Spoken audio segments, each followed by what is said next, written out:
down. Plus, I can sit on a chair and hopefully talk to you. I'm Jim Barclay. I'm the Army GA. I've been working, focused on the programs, and we started this last year, an open question and answer forum, which we hadn't done in a while. Had a good turnout, but I will tell you.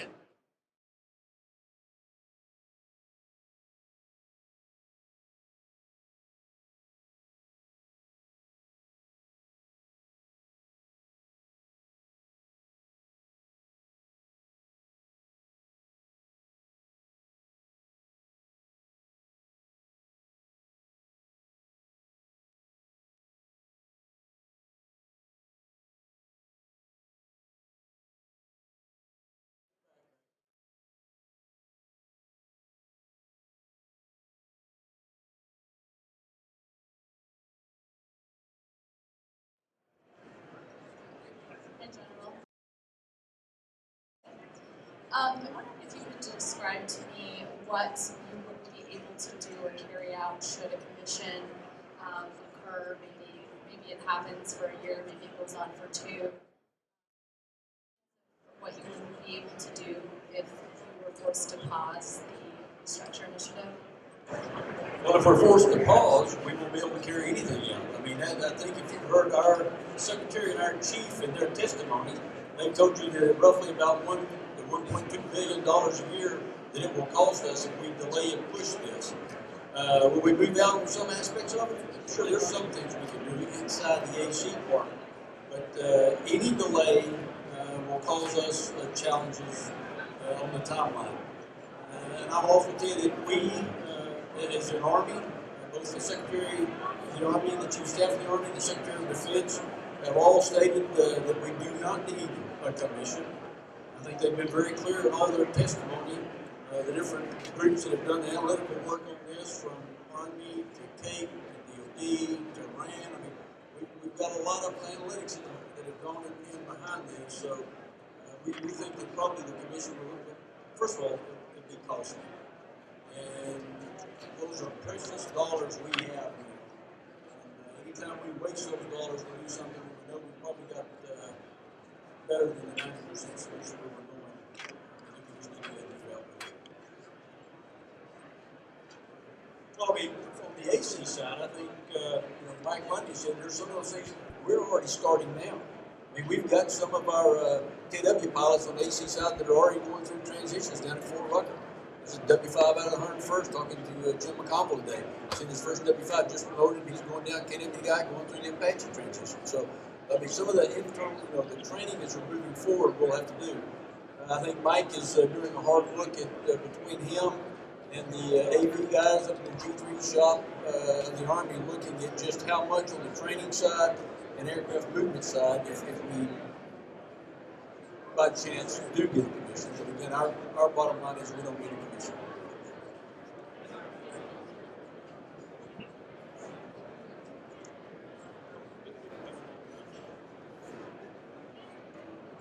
This could be great. I mean, y'all ask Mike all the hard questions, so I don't have it for me. So if it goes fast, that's good. Okay, right there. He'll bring the mic to you. Sir, I'd like to thank you for your service. Next thing is about let's see, when I went to DAU, probably 20 to 30% of the cost of a weapon system was in R&D procurement. 70% is in sustainment. Now, as long as we're keeping weapon systems in the service, you're probably going to 80 to 90% of the cost of that weapon system is going to be in sustainment. What programs is the Army investing in, be it condition-based maintenance plus or whatever, to try to drive down that operation and sustainment cost in the future for these weapon systems that have been in longer than we thought we were going to ever keep them? Well, the last 12 years, we haven't been sitting around. And so I look at it differently than just aviation, okay? I want to give you a broad perspective of what the big Army has done. For example, 2001, the average age of our M1 tanks was sitting somewhere between about 14 to 17 years. Last 12 years, we've got the average age now of our M1 tanks is about 3.7 years. Yeah, the hull, but what we've done is we've gone in with all the engineering change proposals, and we've updated internal systems and all that. The life of the Bradleys, we've reduced those. You look at the aviation fleet in and of itself, just the CH-47s, we're going to have all F models. We, I think the last year is 18 of the F models were done. We'll be fielded on Fs. The Mike models, yeah, it slipped a little bit, because of the physical environment we're in. But we'll go to all Mikes and Ls, digital Ls, A's gone. So we've got a lot of things out there we're doing to ensure that sustainment doesn't end up eating all of your dollars up. I don't know that anyone's done a hard study lately to kind of tell us what that percentage of mix is, but I think from an Army perspective, from my perspective on the modernization side, I think we've done a good job with what we've had the last 10 or 12 years of modernizing our Army. I testified about 4 weeks ago, and that was one of the numbers we had to show in there. If you look at our equipment on hand rates, everyone is above 90%. Going into this war, the AC was about 82. Guard was sitting at about a 71, 72. I mean, so all that has gone into the 90s now. For the modernization rate, I mean, the active component was in the low 70s. Guard was about 59. Reserve was about 47, 48. All of those above now are in the 80s. We're going to move those into the 90s as we continue to draw down equipment out of Afghanistan. So I'll tell you, the last 10 or 12 years, we've made a concerted effort to ensure that all the dollars we put into the current fight, we don't lose those capabilities, and we ensure that we maintain that modernization effort. That's important when you're going into a tough fiscal environment like the one we're going into now, knowing that we have to be very judicious as we look at those engineering change proposals. We look at the longevity of the platforms we have, and then discern which are the key ones we're going to keep and the priorities we make, both on the ground side and the air side, and that also includes the soldier programs. Because the chief has always said that the cornerstone of our armies are soldiers, so we try to, that's kind of where we base everything from. Unlike some of the other services, we don't man equipment, we equip men and women. And that's the difference in how the Army does it. So that drives us as we move forward.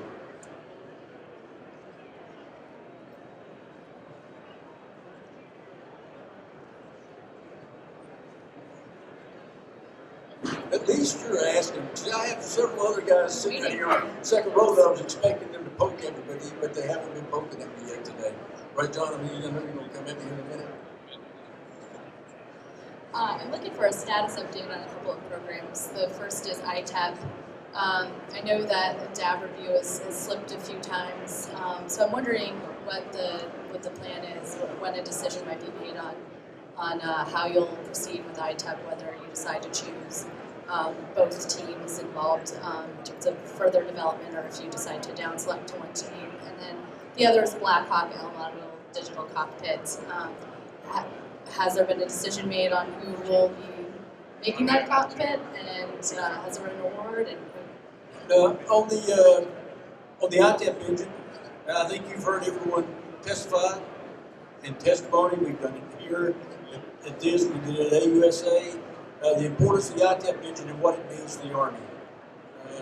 The decision on whether we make it to milestone B and do a down select, or whether we down select earlier. I mean, there's pros and cons on either side of that. Sometimes the risk you take, if you down select early, you do incur a little bit more risk getting to the point you're at. But again, that's part of the process we're looking at and making those determinations. We're not to the decision point yet, but that is in the considerations. We're looking at just how far we take that.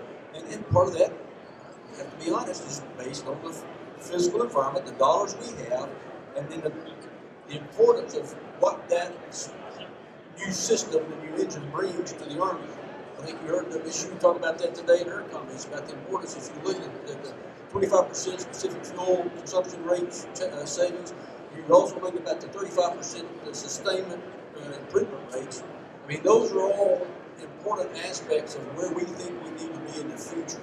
And I'm not talking about the future of tying it to future platforms. I'm talking about the current Army we have today, the environment we're in. And if you're looking at a Black Hawk Apache, total quantity, roughly around 2,900 of your 3,500 airframes. That's a good chunk of your airframes if you're going to start doing that. So the ITEP is still on track and where we're going with that. Now the Black Hawk, Digital L, where we stand, Bob, is there anything of the Digital L, where we're moving that? I'll let Bob answer. He's bringing your mic. She was just asking where we stand on the LDIG and the program. We just added an MDD, material development decision on L Digital cockpit or the L Digital platform. So they're moving forward on the program. It's being managed out of the Utility Helicopter Project Office in EU Aviation. It's actually the prime is going through an organization called the Prototype Integration Facility at the Aviation and Missile RDEC down at the AM RDEC at Huntsville. So that's a great opportunity and a big privilege for that organization to get to manage that program. So they have selected RDS as sort of the OEM version of who's going to manage the overall program, and I do not believe they've announced the winner of the announced on the L Digital cockpit, which I think is a question specifically asked. So I don't think they've done that yet, but that's going to be the responsibility of what would typically be the OEM. So it's always good to have the smart guys out here standing in the audience. I can ask them, they give me the right answers.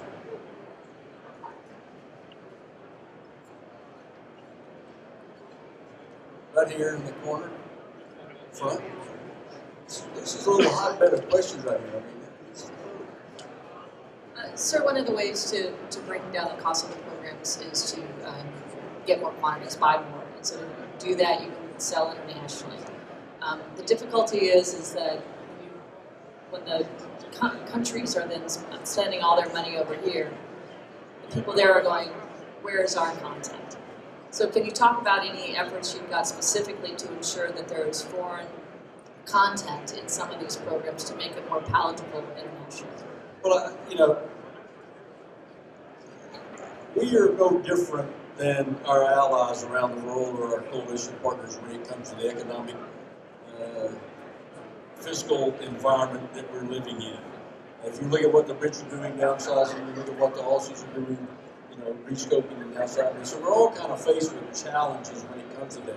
And yes, quantity does have an impact on the bottom line of what the cost is, but there's a fine line between those numbers and quality and getting really what you need and accepting the risk sometimes of not buying as much. We've got a lot of great interaction now between us and the Brits. We've got good interaction between us and Australia. It's not just on aviation systems, it's on ground systems and some of our stronger allies. FMS is a very important part, and I know those in the industry that are out here understand that sometimes FMS is about the only way we can ensure that our own programs are doing good. We have to count on them. For example, the M1 tank, not even on the air side, but the M1 tank is very important, the FMS sales of that, to keep the industrial base at a point to where we don't lose those capabilities simply because we're not buying anymore. So it's important that our allies out there are buying those things that are ours. Now the integration of their components, our components, and the cross mix back and forth, that's kind of been a varied tale over the last few years, depending on which program, which product it is, and it's also a part of each of the political environments in each of those countries. Typically, when times get tough, we've always had to buy American out. I mean, everything is, all those different countries struggle with those different laws that they have, what their local politicians say, and how they drive them to. But I will tell you, as times get tough and dollars get tight for everybody, we all start trying to figure out ways to help each other. So I would tell you that from my perspective, I haven't seen it moving much yet, but I would like to think that in the future, as we move forward down the road, that we can take more of an integrated approach and not necessarily just broad in-piece approaches. I think we've got a lot of our coalition and allies here that buy a lot of our products that are here in Quad 8. And they look at us, they look at America, they look at the things we buy, and that kind of helps them gauge where they're going to try to move in some of the products that they're purchasing. That's important that we stay a force that's linked, can operate together, can talk.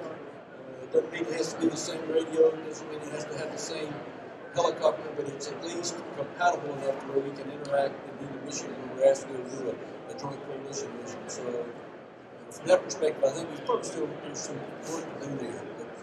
But we are probably more integrated and have more discussions than I've seen in the last several years. And sometimes tough, tight physical environments drive you to start having some of those open talks and discussions.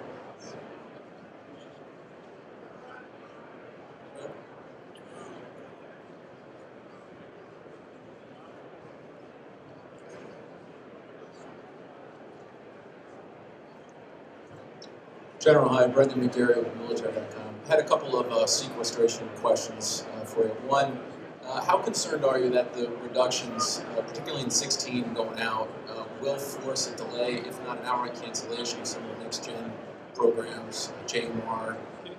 And then the second follow-up to that is, it's not an Army program, but I'd like to hear your thoughts on your sister service, the Air Force's plans to retire the A-10, and particularly given how troops feel about the close air support that it provides them.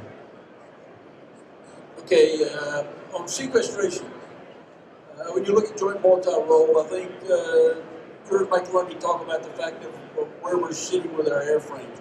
You know, if you look at the age of the F models, the Mike models, the Echo model Block 3s, you're kind of looking at a mid 30s to on out into the 40s where the lifespan of some of those platforms. Sequestration right now is only going to go through, I mean, you're looking, you know, at the 2021, 2022 time frame. So this is where it's going to be important between the Army and industry. Hopefully, and I know Mike Lundy is working hard as we lay the map ahead of where we're going, that, you know, we can't do it alone, we know industry can't do it alone, so it's going to have to be a team effort as we start moving down that road of trying to develop and then stay on some kind of timeline that can then produce the next variants of what we're going to do to start replacing those. We're in the discussions now trying to decide exactly how that will be, but I will tell you, I mean, I haven't changed my line from what I said when I was a CG at Fort Rucker. I'd always picked about a 20, I said about a 20, even before sequestration, I said it was about a 2035 to 2038 time frame, somewhere in there. We had to be very focused, we had to watch our dollars, and we had to at least draw a path that leads us to be able to make decisions in the mid-20, early mid-20 timeline to allow you to meet those. That's just based on how the procurement cycles go. Irregardless of sequestration, sequestration just means we're going to have to probably be a little bit more intense on our decision process and ensure that we get to where we need to go. I think sequestration is here. I mean, we got the Bipartisan Budget Act gave us a little bit of leeway in 14, not much in 15 for the Army. They gave us some money, but the two-year budget didn't fix our problems. If you look at 16, we go back down again. So we've got 16, 17 are tough years for the Army. Then we start to slowly build back, but we're not looking to get out of, I don't like to use the word hollow, but we are not going to be in balance probably till about the 2020, 2021 time frame. That's how long it's going to take us between modernization, training, and force structure. Based on the current curve, we're going to bring the Army down. We're going to 490 this year. We weren't scheduled to go to 490 until 17. We're going to 490 this year. So we're going to bring down, or in the 15 we'll be down to a 490 Army. Then by 17 we'll be down, if we have continued, we'll go to 450. And then if it continues even further, the ramp takes us down to where we'll hit a 420 force by 19. That was directed by DOD. So that's where it's on the sequestration. On the A-10, I'm like a lot of those soldiers in Afghanistan and Iraq. A-10 is a great airframe. The A-10 is providing great service, much like the Cobra was a great airplane, provided great service. But the Air Force has made a decision, and we are counting on our joint brethren to. We know that in the roles and missions they have a requirement to provide close air support to their ground brethren. They've got several different models they're looking at, several different platforms they're looking at to do that, but that's an Air Force decision. The Chief and Secretary in their testimonies have been very open about the fact that, yes, the A-10 is a good platform, but we also we have faith and trust in the Air Force that they're going to provide that close air support when it's called for and needed.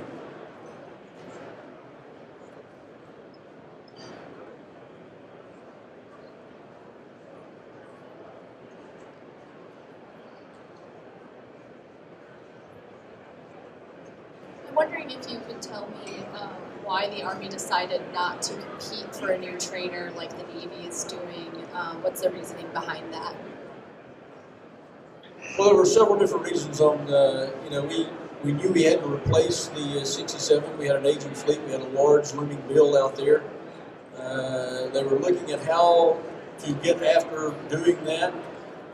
We already had the LUH. You heard Mike Lundy talk about the fact that doing the analysis of the airframes that the kids were going to progress into, those modern air digital cockpits, twin engine, that made it a little bit more easier as we did the analysis. So with already owning the LUH, it was already being in the inventory. As a matter of fact, it already had a training requirement or in the overall requirement. So this was really more not a new requirement as much as it was a basis of issue problem. What we didn't have was enough. In other words, we weren't going to go out and get more. We were just reallocating where they were within the force. So again, it was a basis of issue problem, not a requirement problem. Because we didn't have the dollars to go out and generate a whole new requirement. So that drove us to that decision.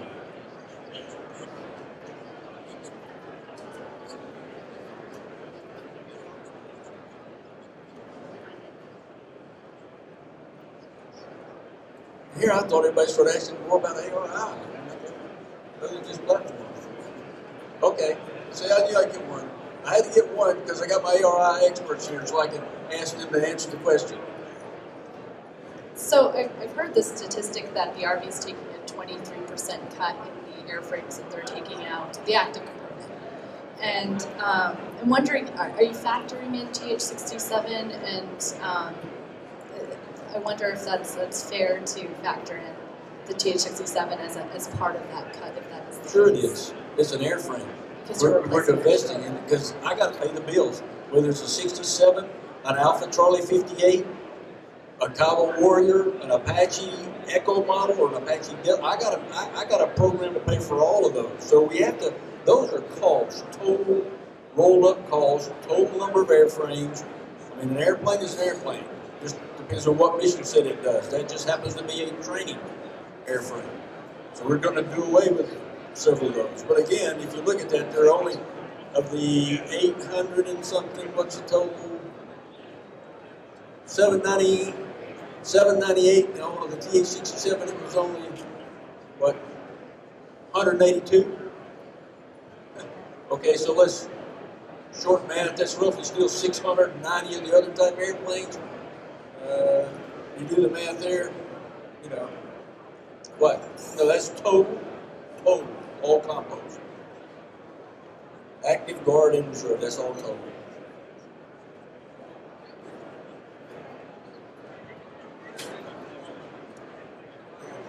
Okay, well again, thanks for giving me the opportunity to come out here and answer your questions. I'm roaming around. I came out, I don't have a lot of boot time. I'm just kind of roaming around, so if you have other questions you didn't want to ask here, you grab me, I'll try to give you an answer. But again, thanks for all you're doing. I'd like to thank Quad A for setting this up and our industry partners, because I will tell you that in the future, Mike Lundy has got a tough job as a branch chief. I think all the center chiefs are going to have tough jobs over the next couple of years as we try to bring our Army in line. And we've got a lot of basics we've got to get back to. Things we used to know how to do, we used to do very well, that we've got to kind of blow the dust off of and get back into doing that again. But it's going to be a team. This truly has got to be a team effort between industry, all of our partners, our coalition partners, and our joint partners, because we won't be able to get there, and it's not going to be done overnight. And this truly is a marathon and a journey, and it's going to take us several years. Just ARI alone is a 5 to 6, 7 year program. So I mean, it's not going to be easy. It's going to be tough, but I think Army Aviation is up to it, and I think we've got a bunch of great folks between our industry partners and our coalition partners and our joint partners that we can meet all the tasks. So again, thanks for all you do, but more importantly, thanks for what you're going to continue to do to help us reach these milestones in the future. So thanks.